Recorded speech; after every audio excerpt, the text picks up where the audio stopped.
Shall I stand here? Yes, please. Thank you.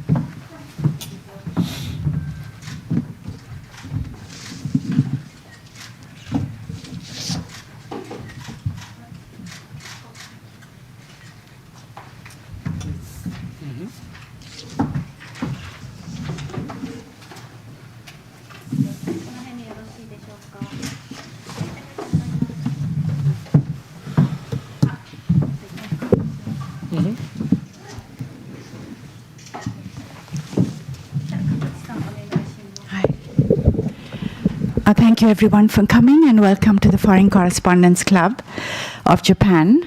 My name is Suvendrini. I will be your moderator today. It is a great pleasure to introduce our speaker today, Ambassador Extraordinary Dr. Shaida Mohammad Abdali. He will talk about the situation in Afghanistan today, and the future, and the role of Japan in bringing progress, development, and normalcy in Afghanistan. Dr. Shaida Mohammad Abdali has been assistant to former President Karzai, and his specialty is in security. He has been the ambassador in Japan for the past 2.5 years, if I'm correct, and he has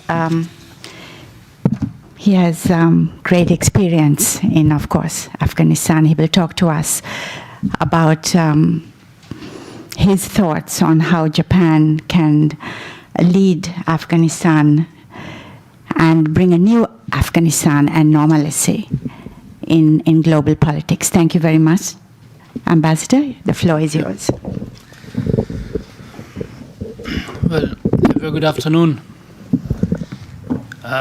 Ladies and gentlemen, thank you for your kind introduction.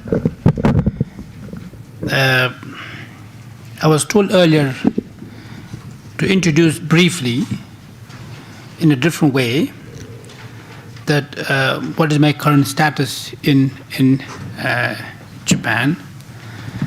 So I'll do so as instructed by Ms. Suvendrini. The government that appointed me as the ambassador of Afghanistan, as you all know, no longer exists. So I do not represent the current government in Afghanistan. I still continue to be in my diplomatic position appointed by the previous government with the same status as before the fall of the government.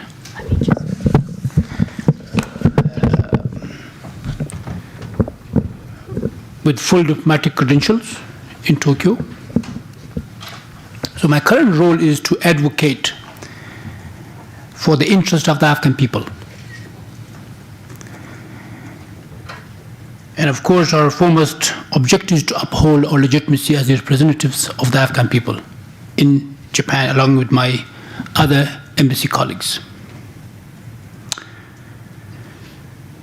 We are meeting here today in a very important month, the month of August.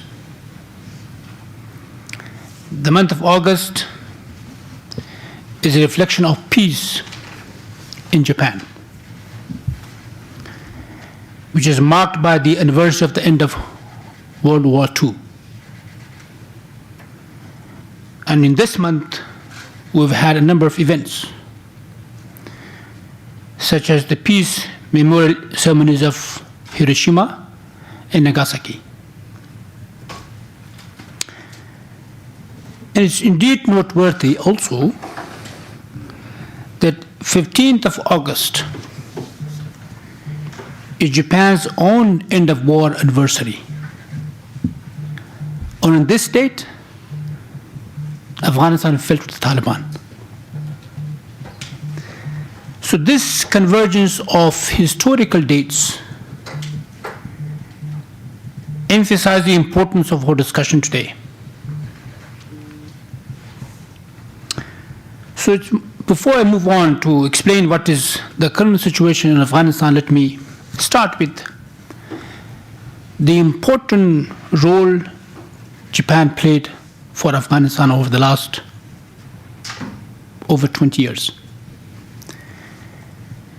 and to reflect how Japan can continue to support Afghanistan. Since 2001, Japan, as we all know, helped Afghanistan with over $6.6 billion US, being the second largest donor after the United States in Afghanistan, laying the foundation of Afghanistan reconstruction in 2002. So Japan's contribution has helped build critical infrastructure in Afghanistan in the last 20 years, addressing humanitarian needs, improve education, healthcare, and promote economic development in Afghanistan. For that, the Afghan people hold a deep sense of gratitude to the people of Japan as true friends of the people of Afghanistan. And this relationship was not a relationship between governments. This was more a relationship between peoples. And we have great memories of great people from Japan who helped the people of Afghanistan all along. Dr. Nakamura, as you all know, in particular is remembered for his leadership in medical and irrigation until he sacrificed his life for the well-being of the Afghan people. He is a symbol of how we define this people-to-people relationship between Afghanistan and Japan. And of course, Madam Mugata, who led JICA in terms of the economic and developmental projects in Afghanistan for years.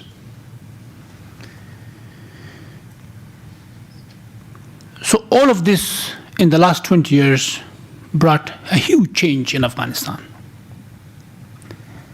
But unfortunately, the fall of Kabul on August 15 undoubtedly was a significant setback to what we were doing, led by a country, as I mentioned, Japan, over the last over 20 years.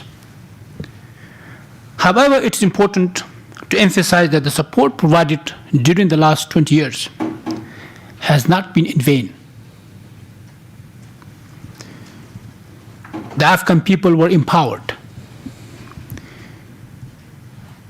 receiving a sense of freedom and hope, learning about democracy and the rights,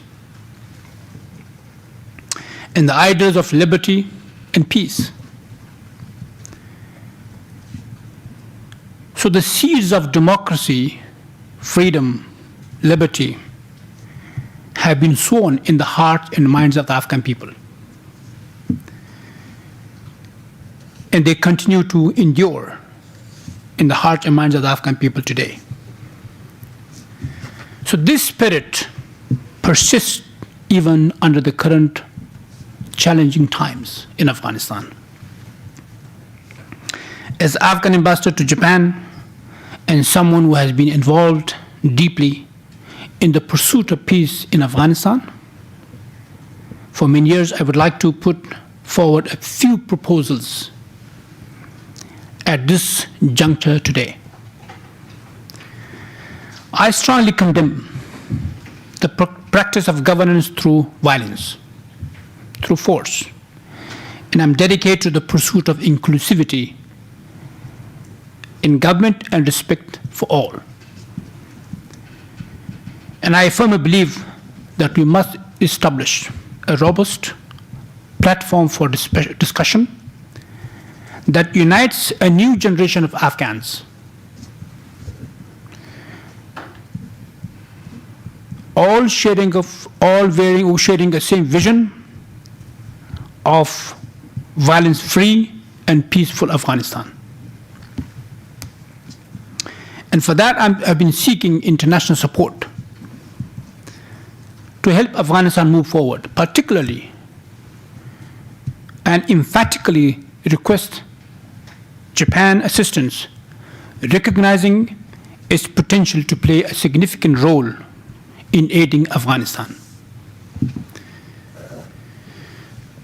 The current situation, as you all know, I don't want to dwell on in details what's going on. I think you have been reading in the press.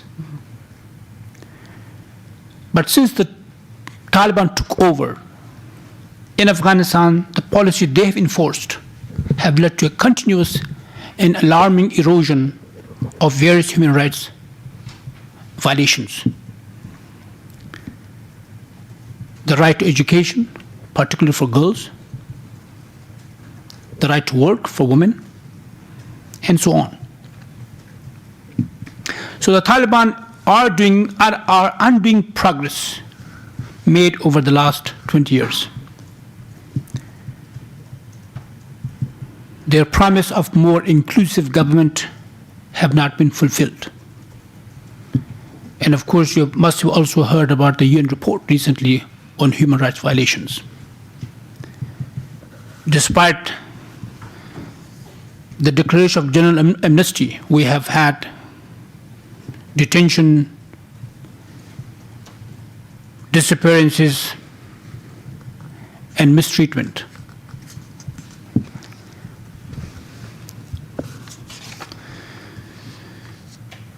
As of now, Afghanistan is facing an unprecedented humanitarian crisis. Over 90% of the population is living in poverty, struggling with food insecurity, malnutrition, displacement, and lack access to basic services. And the current economic challenges have led to a dire humanitarian situation in Afghanistan. Internal power struggle within the Taliban. You must be hearing about some moderate voices and some extreme voices. Resistance of anti-Taliban groups, Daesh with certain attacks here and there, is what we're facing today. So what we need to do and what is the way forward? And that is to start with building consensus among the international community, promoting political engagement. And we know all countries not prioritize human rights and political inclusivity equally. But without a more inclusive political approach, long-term stability is unsustainable in Afghanistan.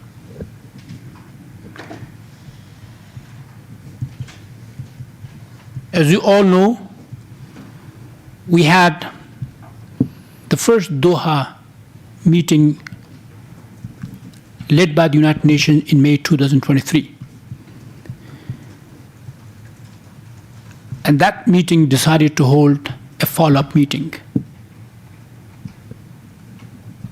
We believe the most suitable venue to hold a follow-up UN meeting is Japan, given its great legacy of its 20 years long fine presence and support to the people of Afghanistan.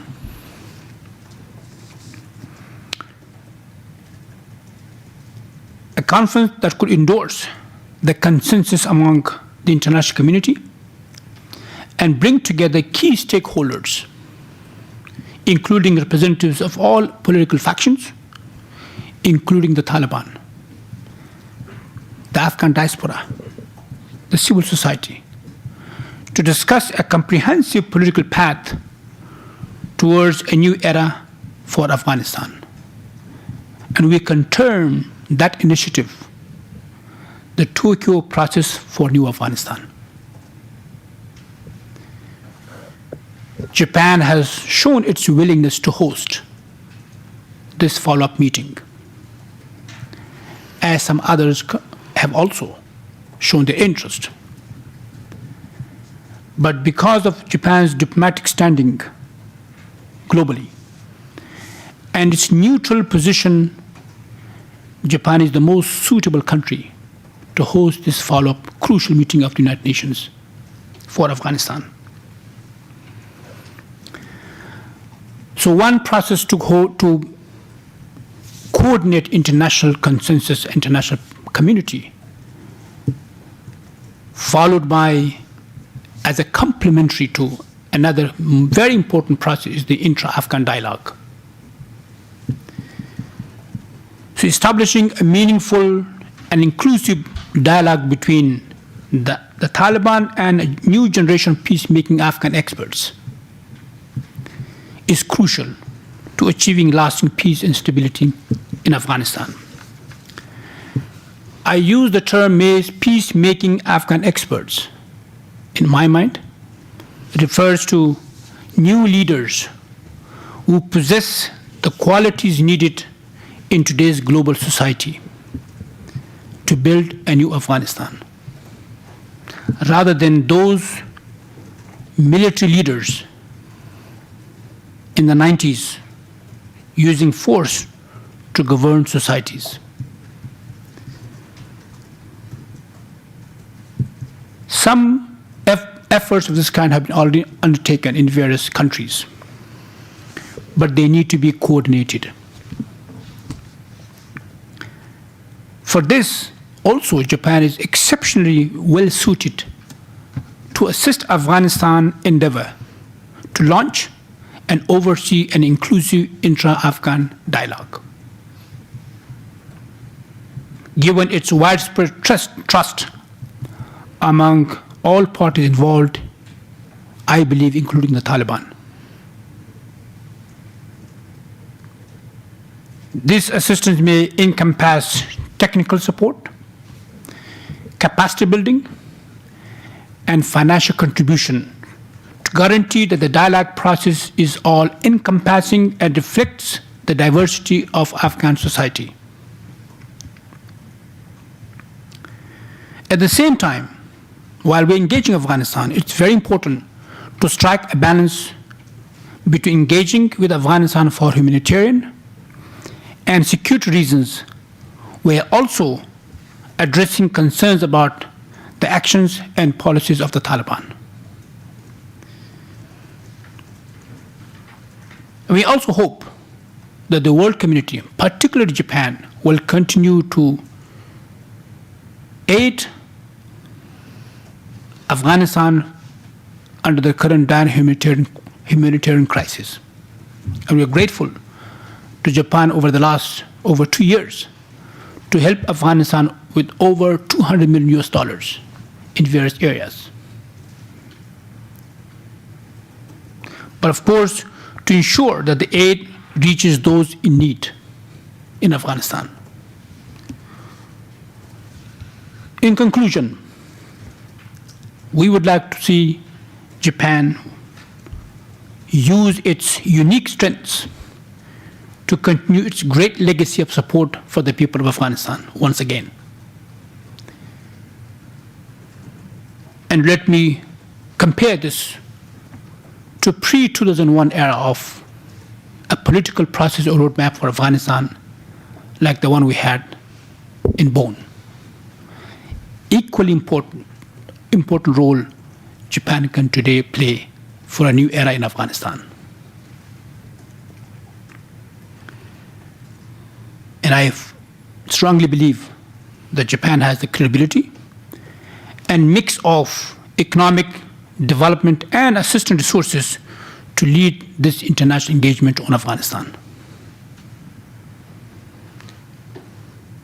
in ways that all of the regional nations, even with their competing interests, they don't actually appreciate in Japan's role to play with regard to Afghanistan. Japan's involvement in coordinating international efforts and supporting intra-Afghan dialogue, without any doubt, can significantly contribute to the pursuit of sustainable and lasting peace in Afghanistan.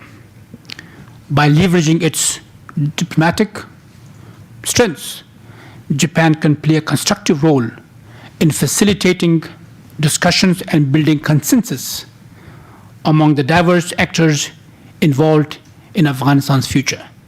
So this was my summary of remarks.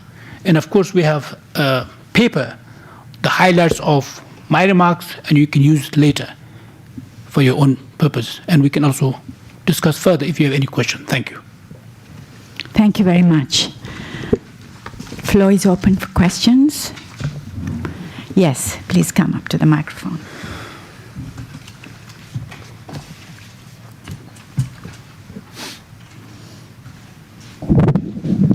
Thank you very much, Ambassador. My name is Nishimura with Hokkaido Shimbun. You have a proposal that the international conference led by United Nations, and it will be included Taliban to that conference. I think the Taliban seems to have a different standard in terms of human rights, or especially the inclusive women's rights or gender inclusive society.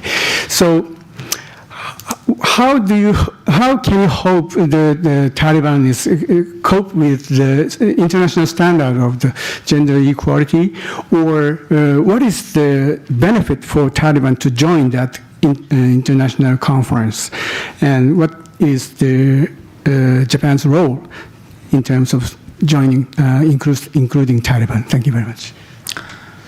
Well, we fully understand the current situation, but because we don't have a roadmap, a comprehensive approach, first among the international community, to create that pressure, the Taliban will have no way out but to accept the world community with one united voice. At the same time, the Taliban have never denied the need for inclusivity. And they, at the same time, term their own government as an acting government. And that's why I said we have to strike a balance between our engagement, in terms of our engagement, in the context of humanitarian support and security, and monitoring the policy and actions.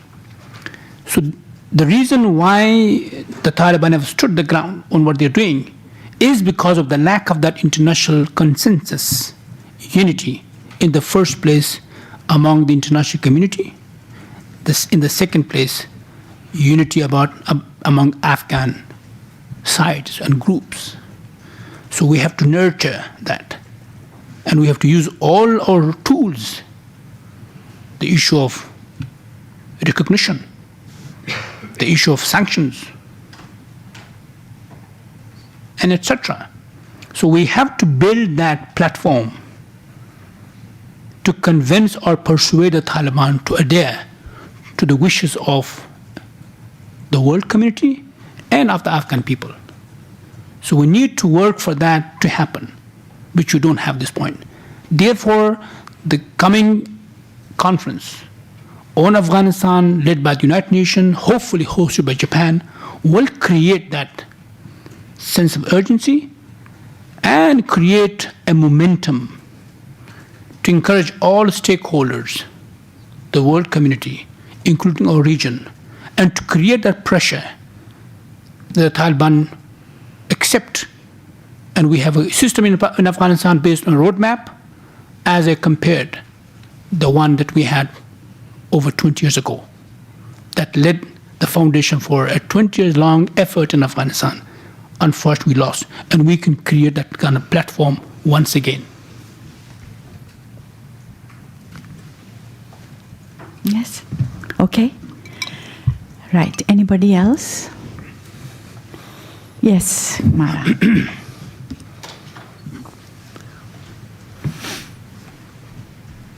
Hi, my name is Mara Bhajan from the Japan Times. You mentioned this lack of consensus amongst the international community.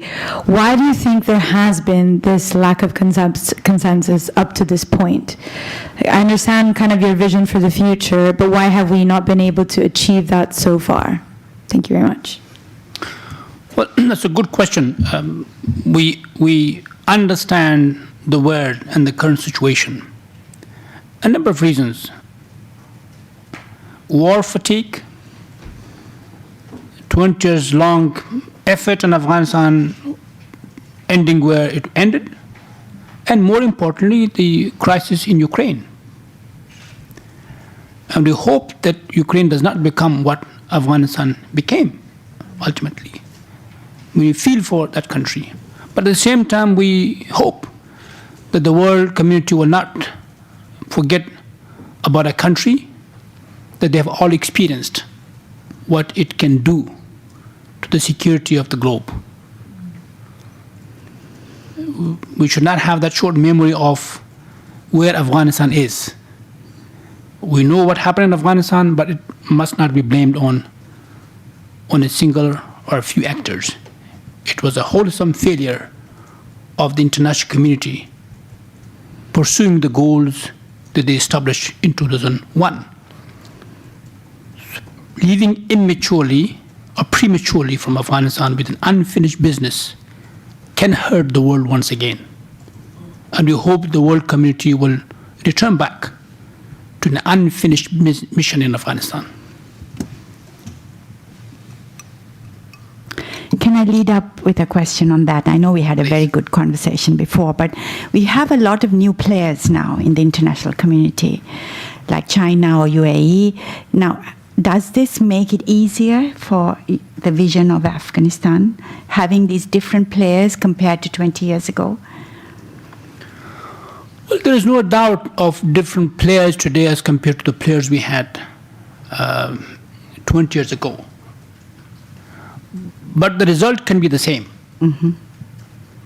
Therefore, we have to deal with new players as it is required. We understand that Afghanistan, the failure in Afghanistan today is used as a propaganda. And this can easily become a security threat later. So, different players, yes, but the history can be repeated easily. So what should bother us is the result, not the players. Yeah.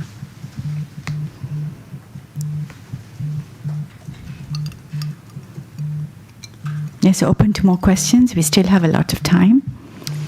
Anybody, not even open, not to everybody, not only journalists. Yes, please.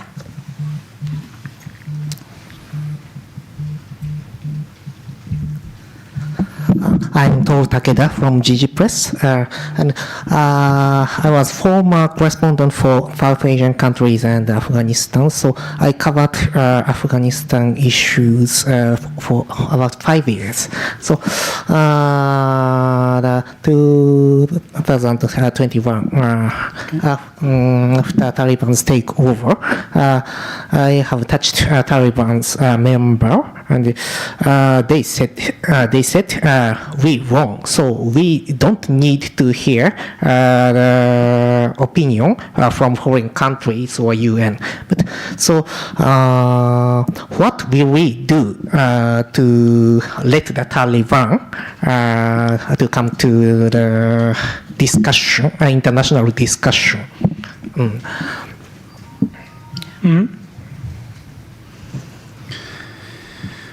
Well, there is no doubt that the Taliban, some of them are saying this, and there are some pragmatist voices within the Taliban who understand the ultimate fate of the status quo. The country cannot survive to be the lone example of the world in terms of governance, lack of constitution, and so on.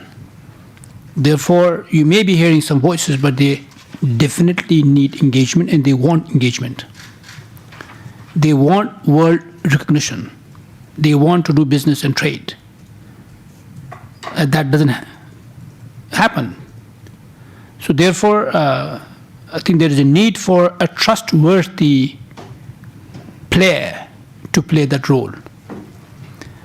We unfortunately have been the victim of the conflict of interests whenever it came to a process of this nature. we have utilized various players to bring peace to Afghanistan. But unfortunately, it worked the other way around because of the conflict of interests there. And that's why we look for the right player this time. We have had enough of our region, the immediate neighborhood, dealing with Afghanistan stability and security. They unfortunately became part of the problem rather than the solution. That's why today we look for a neutral player that is appreciated for its tradition of peace all over the world. The reason why I say Japan, even in the last 20 years, Japan never played a role of someone to fight. It always played a role of helping the people of Afghanistan through civilian ways and means. Never became a part of the war. Therefore, under the current circumstances, there is no one that you can think of other than Japan to even be okayed by the de facto authorities. So we need the right player, the right venue for a conference that will result into a roadmap accepted by the Taliban and the non-Taliban Afghans. And I think Japan is that country that we have been looking for to have a roadmap that will eventually bring peace and stability to Afghanistan.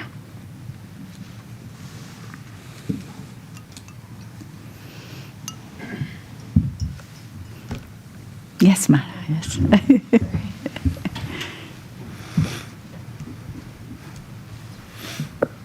Sorry, another question. So this idea of Japan playing that role, to what extent is it shared by other players? For example, the UN, other Afghans maybe in a capacity similar to yours, whereby you are playing a role but from outside of the country? You mentioned this, I believe you used the word new generation of peacemaking Afghan experts. This kind of community, these kind of people, to what extent did they also see Japan, playing that role? Or is this something that comes more from you because you've been ambassador here for 2.5 years? Thank you. Well, I can, with a lot of confidence, tell you that there is an overwhelming support for Japan to play that role. I have been in touch with Afghans of all walks of life, and I've shared this idea, and this idea has been there for months. At least I have been pushing here in Japan. I can even tell you that not through any direct communication with the de facto authorities, and I can see a soft corner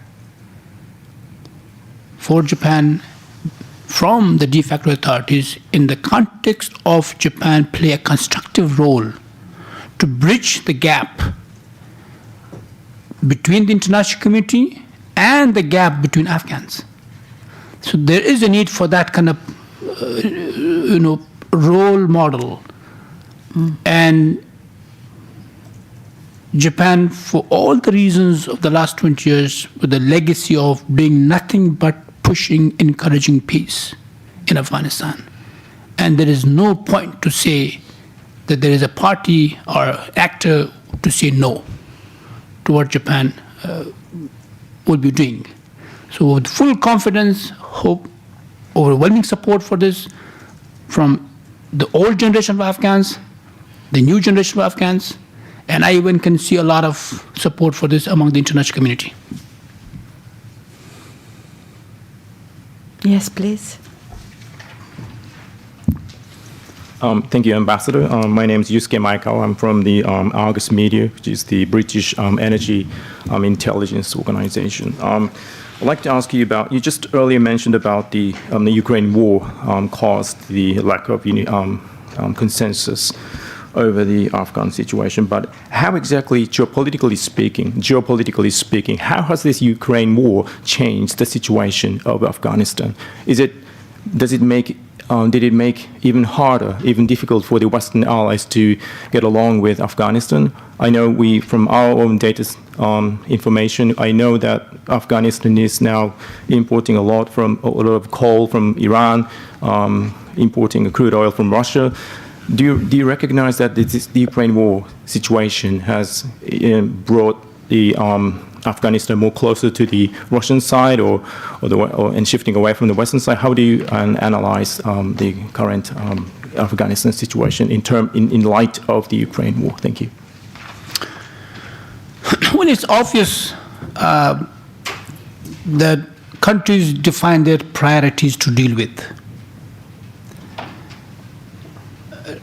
Let me give you another example of what happened in Afghanistan early on when the intervention took place after September 11. In 2003, Iraq happened, and that attention was diverted from Afghanistan a great deal to Iraq, and we suffered a lot because of that conflict, which was not that widespread at that time, and somehow Afghanistan maintained that importance for the world community, especially for the US.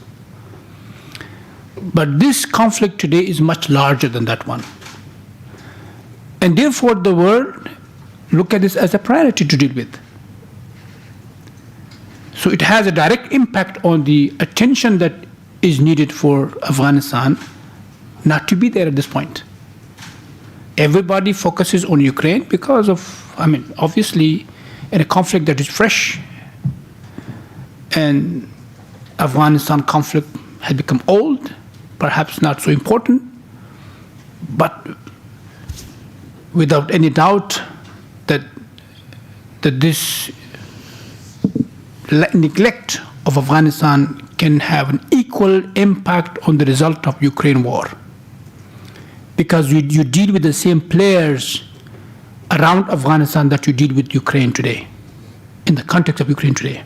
The same players, and you must be hearing some propagate the Western or NATO's defeat in Afghanistan in the context of Ukraine. They use this as a propaganda, and they glorify the victory because they want to use this as a tool against their opponents in Ukraine. So a direct relationship between Ukraine and Afghanistan today. But I can tell you for sure that Afghanistan can and will become a source of serious threat again. We all spoke about peace and no place anymore for terrorists to come and return back to Afghanistan. Within a month or so, you saw the leader of Al-Qaeda back in Kabul. And Daesh forces today active here and there. So if we don't focus on Afghanistan, focusing on Ukraine, we understand Ukraine, we feel for Ukraine. We don't say that you just leave Ukraine and come back to Afghanistan, no. But equally important is Afghanistan today, which will have negative impact on the outcome Ukraine war if Afghanistan is neglected.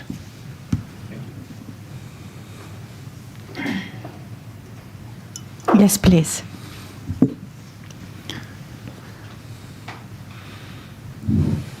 Hello, Ambassador. My name is Kosuke from Kyodo News. And I actually have two questions. First is about the current status of the ambassador, you or the embassy in Japan. So you still don't have any formal or the official contact from the Taliban government, right?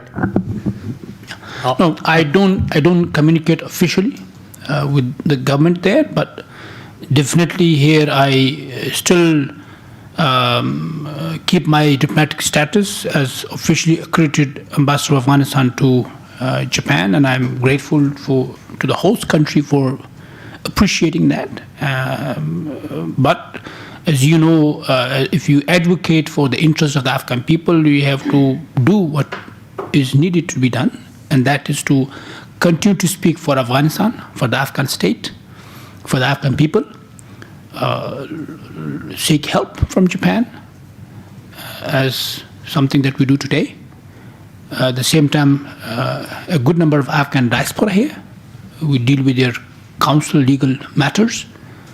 Of course, if there are legal issues for the Afghan diaspora here, you have to communicate to the concerned institutions back in Afghanistan, and we do that, which does not mean recognition, which does not mean official correspondence.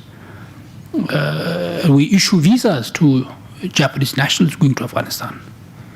We issue visas to the Japanese diplomats, JICA officials. They go. So we have a reason to stay. Yeah, one more, yeah. Thank you for your answer. And my another question is about what you said, so-called new actors who never existed 20 years ago. So I especially like to ask about China. So I think China could, I'm not sure about their intention, but they might play a key role in terms of the peace and stability of Afghanistan. So as a diplomat, how do you see the Afghan diplomats' approach or the diplomatic activity towards China to get them involved in the peace and stability conference or the building of consensus? How do you see your effort or the result at this moment towards China? Well, as I indicated earlier, we have been the victim of conflict of interest, particularly from the region.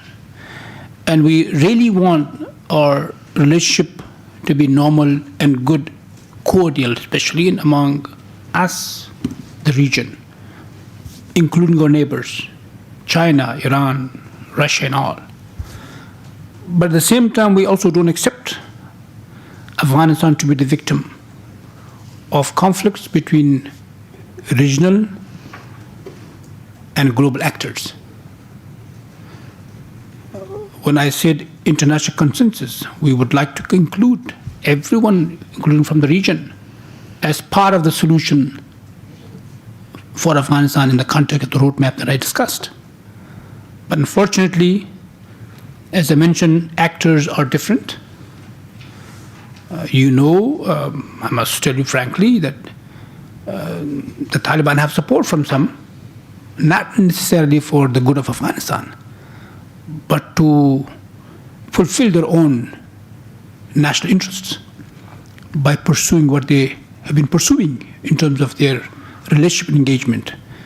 And therefore, there has to be unified, a meaningful voice from the international community while dealing with Afghanistan. We have to bring that consensus as to how we deal with Afghanistan and what values that we have been speaking of.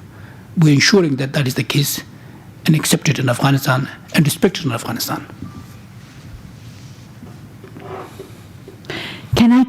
Just one from me. The roadmap that you speak about, what are the priorities? How do we go ahead? Well, the first priority is to bring together key stakeholders of the international community, building a consensus among all major players, from P5 to the rest of the world, including our region. All speak of inclusivity now. All speak of women's rights and girls' education. But why don't we streamline and make it in one particular platform, and to make a united voice vis-a-vis the Taliban? That's why I said the upcoming conference, which will have over 20 countries' special envoys, as was the case in Doha. So those are the countries which include our region and the Western powers. So the priority is to start with international consensus building, a coordination between the international players, plus the region, of course. Once that international consensus and coordination is there, then you have at least a forum that can help in intra-Afghan dialogue, or a conference that I referred to earlier, the one that we had before 2001, or in 2001.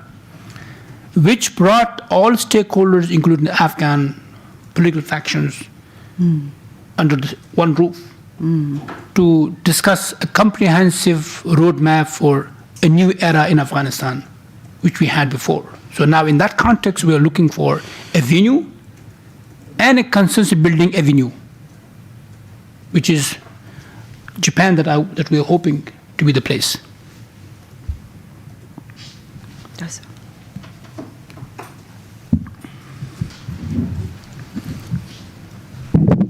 Nishimura. Okay.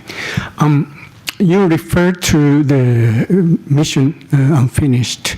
I think that mission means not only about the international conference, but about the effort of introducing Western type of democracy to the Afghanistan politics, society, and economics. That started at the beginning of this century.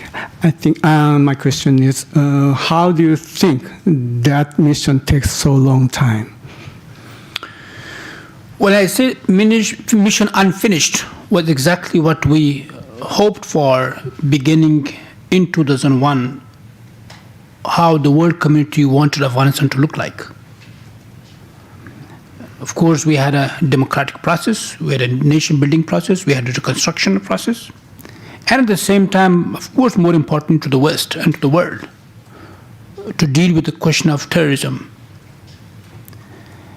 And I don't think we finished that mission as was expected and envisioned at that time.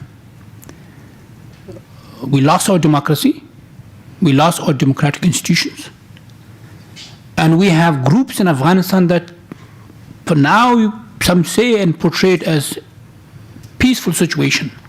But is it sustainable? Is it lasting? No. So therefore, on the way to achieve our goals in the last 20 years, we made a lot of mistakes. Why do we talk about lessons learned? Of course, Afghanistan was never a dictatorship to impose foreign values or tradition or whatever. Along the way, some mistakes were made, and because of those mistakes, within Afghanistan, by Afghans and by the international partners, that ended up where we are today, where we lost a great number of achievements. But they still have not all gone in vain. We have a great number of Afghan educated leaders that grown up in the last 20 years. Millions of girls went to school and they are alive. Unfortunately, some of them are leaving. And today we can use that a future agent of change for Afghanistan. And that's why I said a new generation, peacemaking expert, Afghan experts. So that is the treasure that has been left to us because of the 20 years long effort in Afghanistan, and we have to build on that. So yes, we need democracy.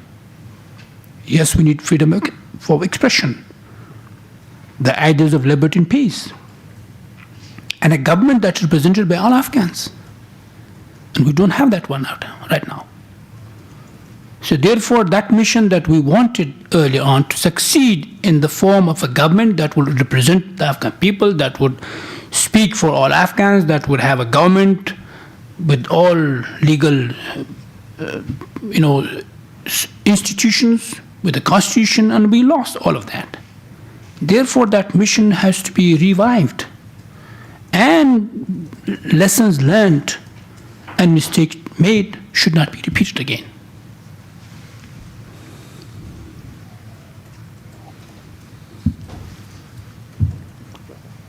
Any more questions? No. Yeah, Mara, yes. And thank you for your interest. Thank you. Very interesting. What about the question of Afghan refugees in Japan? From what I understand, this year about 100+ plus Afghans have been granted refugee status. I mean, do you see Japan also playing more of a role in this sense of, being a country where Afghans who do face persecution or whatnot in Afghanistan can come and find a safe country in Japan and be recognized as refugees? Well, honestly speaking, we are not happy that our Afghans are leaving their country. They should stay rather. And we want the Afghans who have grown up, educated in the last 20 years, that they leave the country and be in the service of others or in the other countries. Japan, of course, is not signatory to the refugee convention also, and I don't think Japan accepts refugees. Those who were accepted here were employees of Japan's assistant agency, JICA, and perhaps the embassy, about 100 of them. And we're very glad that Japan helped educate hundreds of Afghans over the last 20 years. I believe over 600 Afghans were educated at master and PhD level in Japan. Some of them are here, some of them are in Afghanistan. So we want Japan to help Afghans within Afghanistan and give that scholarship that they've been given, that they were giving Afghanistan, and I'm glad that they renewed that commitment recently to give Afghans the opportunity to educate in Japan. Thank you. We have one online question from Khaldun Azahari, Pan Orient News. How do you evaluate the Arab and Muslim countries' relations and policies towards your country, especially Saudi Arabia, Qatar, and USE? USE, yes, UAE maybe. Well,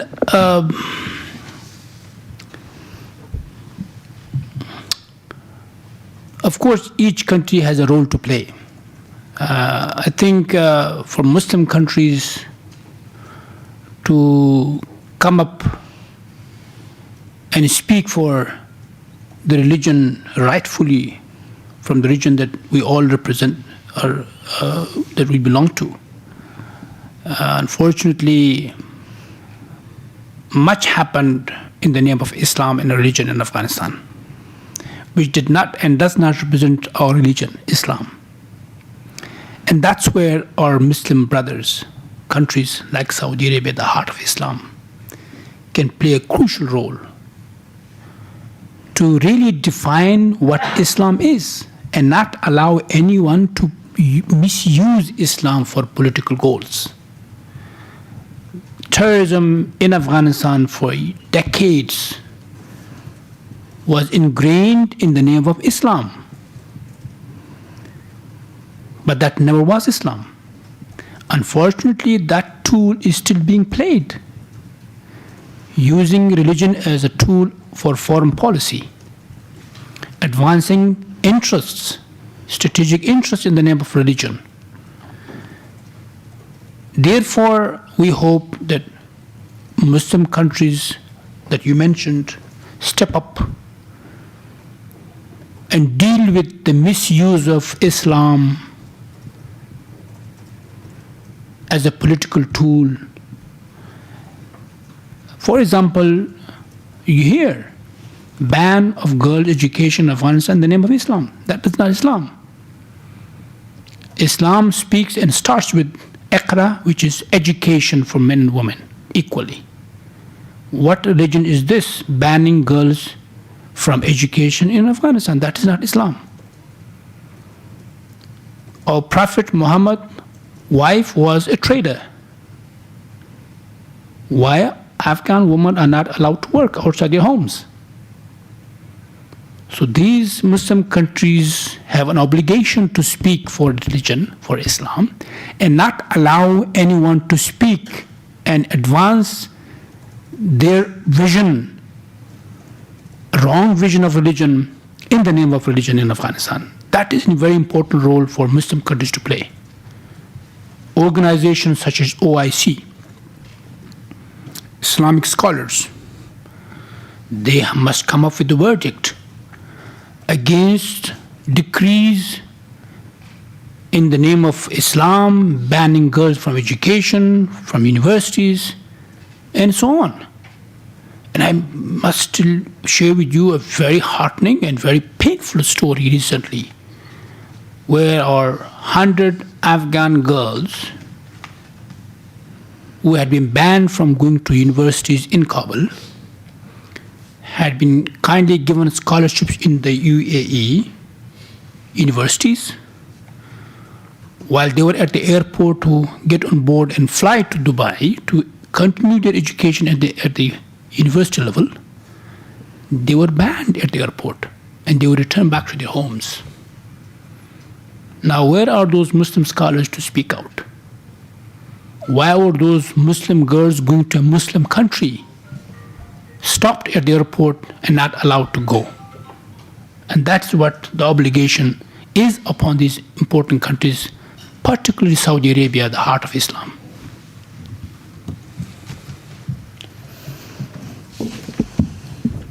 Okay, no more questions. Okay, last one, please. Yeah. Thank you. What is your idea of the future new Afghanistan in terms of economy? It should not be dependent on opium. Thank you very much. Well, as you know, Afghanistan historically, traditionally, and geographically is the roundabout of the region. Unfortunately, the vision to connect Afghanistan never was realized, including the great vision of the new Silk Road, the idea of connecting South Asia with Central Asia,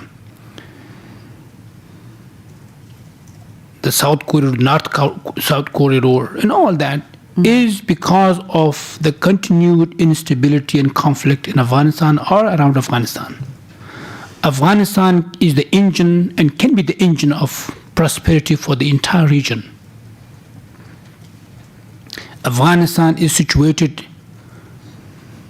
in the middle of South Asia and Central Asia, which can address the needs of gas, energy, and connectivity for the entire region. For example, SAARC, a South Asia organization that is equally important, defined equally as the EU in Europe, is dysfunctional because of the lack of Afghanistan's crucial role connecting South Asia with Central Asia. The famous TAPI gas pipeline from the 90s is left unrealized because of the lack of continued peace and stability and positive relationship within the region. So Afghanistan economy depends on the regional consensus and cooperation with Afghanistan for continued peace and stability, and then by that realizing life-changing visions of those important projects and visions that I described earlier. So Afghanistan is historically the roundabout. The Silk Road went through Afghanistan. The region was glorious when Afghanistan was in good shape. And that lack of connectivity is because of the lack of continued peace and stability in Afghanistan. Oh, yes, just a short one, please.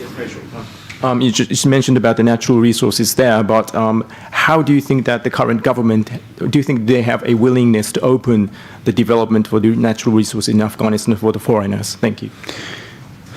Well, definitely, Afghanistan natural resources, thank you for raising this. We have natural resources of trillions of US dollars untapped in Afghanistan. Of course, currently some have gone, but the the confidence to invest in such important natural resources requires continued stability and certainty and a sustainable system in Afghanistan so that foreign companies come and invest in Afghanistan. So definitely this is an area that will flourish and will give Afghanistan the self-reliant status. But that is preconditioned to what system we have in place in Afghanistan. If there's a peace, as I said earlier, yes, we're glad hundreds of people don't die every day, it used to be. But can we be dependent on the situation for the long haul? No. It can change any minute. And that's why major companies do not go to Afghanistan, because they don't trust the continuity and sustainability in Afghanistan. Okay, thank you very much for coming, Dr. Ambassador Abdali. I thank you very much for a very honest, frank exchange with us. And thank you also for taking us above this very negative image of Afghanistan. We can see a future through your talk. And in honor and in respect for coming, I give you a one-year invitation to be member. Thank you very much. Thank you very much. Thank you very much. Honor to be member. Thank you. Thank you. Thank you very much. Thank you. Thank you. Thank you for coming. Thank you. And you can exchange name cards with the ambassador if you want. Thank you.